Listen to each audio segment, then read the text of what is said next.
what order do you read things in? Kind of how Sure. does the student become 3D for you? So when a file is available to us, two things happen. Sometimes we use two screens, right?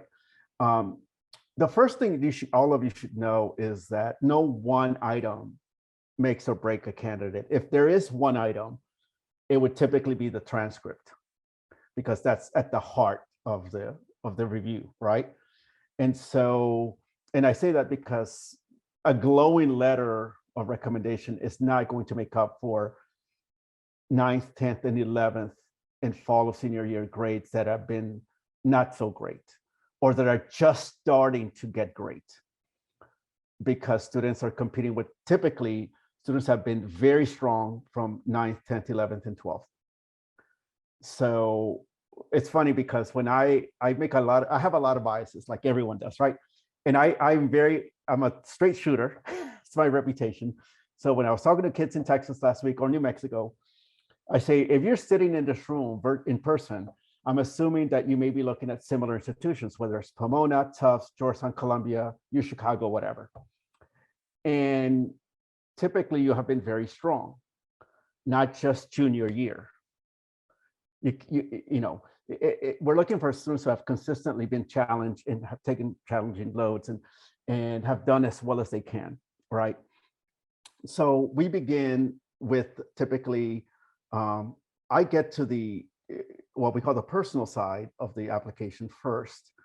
The student's story, their activities, how they spend their free time, their interests, their passions, their essays. And this plays a key role, the parental biographical data.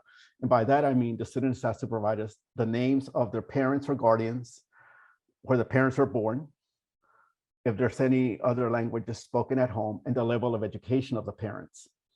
And that immediately gives us a context of the environment the student's coming from at home. I already know the name of the high school, and on another screen, I have the high school name, the city, the state, obviously, the grade, rank, senior class size, and testing, because we're that one school that requires testing. Whole other topic. So even before I open a file, if I'm looking at the school in Austin, for example, at a magnet public school that I know is the strongest arts and science school, I already have a sense of how rigorous it is to be there, right? But what I don't know is apparently coming, college educated, bachelor's, master's, or higher, or high school. And that kind of gives me, before I start reading, a sense of more or less what to expect. But we have to read the file and read the story, right? So we get the student's sense of it to get to the heart of the